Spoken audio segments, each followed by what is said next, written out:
Hello po, ako po si Irish Catherine Gamboa na ngayon ay isa na pong licensed professional teacher na nag-take po ng exam last September 2023 at ngayon po ay nagpapasalamat po ako sa mga tumulong sa akin, especially po sa Hagay na hindi ko po malilimutan yung sakripisyong ginawa po nila para po matapos ko po yung aking kurso.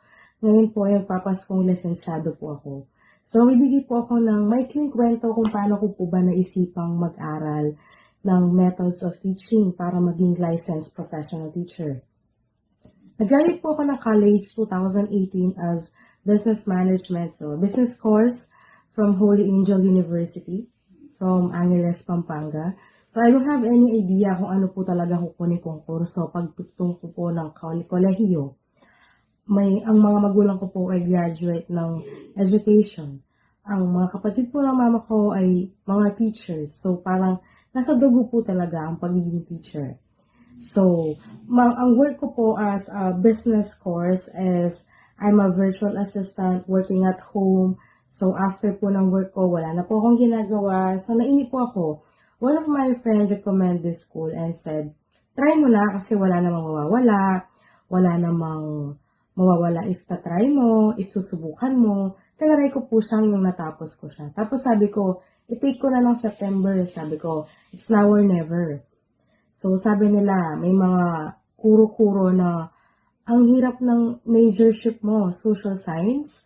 Ang hirap ng majorship ng social science. May mga nakasabayan ka dyan ng mga repeater, so on and so forth. So hindi naman po ako nagpadala doon at naging porsigido po ako. And yes po, nag-take po ako ng civil service for 4 times. Sa 4 na beses po na yon, hindi po ako pumasa.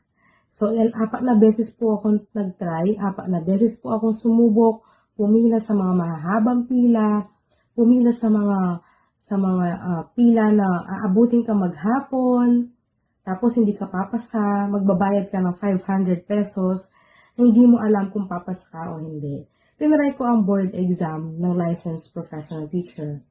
And upon checking, paglabas po ng resulta, December 7, exactly 6 p.m. 6 p.m. po ng gabi, nasa listahan po yung pangalan ko. At ako po ngayon ay isang LPT na. Ang aking major po ay social science. So I'm a Bachelor of Science, Secondary Education, major in social science. So hindi po ako makapaniwala sa mga pinagdaanan ko. Hindi po ako nakapasa ng civil service, hindi po pala ako pa civil service. So ako po ay isang professional teacher at pang-teacher po pala ang aking ipapasang exam.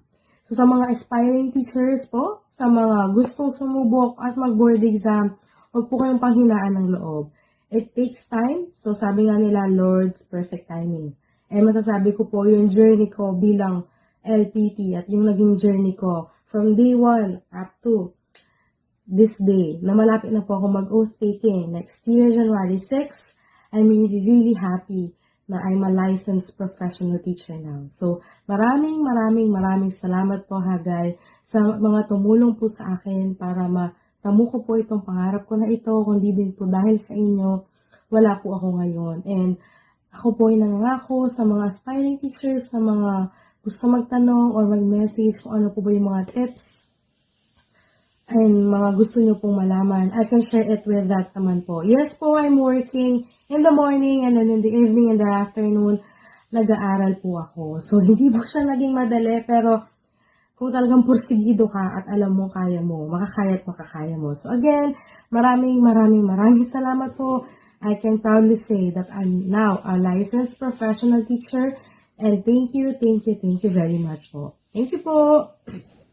Every wait is a word in God's perfect timing. My pretty, gorgeous, and sympathetic advisor, Ma'am Althea Lacorte, our handsome director, Sir Paterno Aguila, and friendly, supportive staff of Hagay, thank you for being a part of my success. Wow, this is it. I'm so very thankful and proud to be a astronista. Sa mga mag-exam next year, good luck.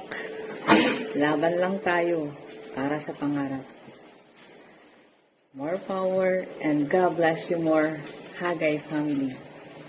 Thank you so much. God bless po.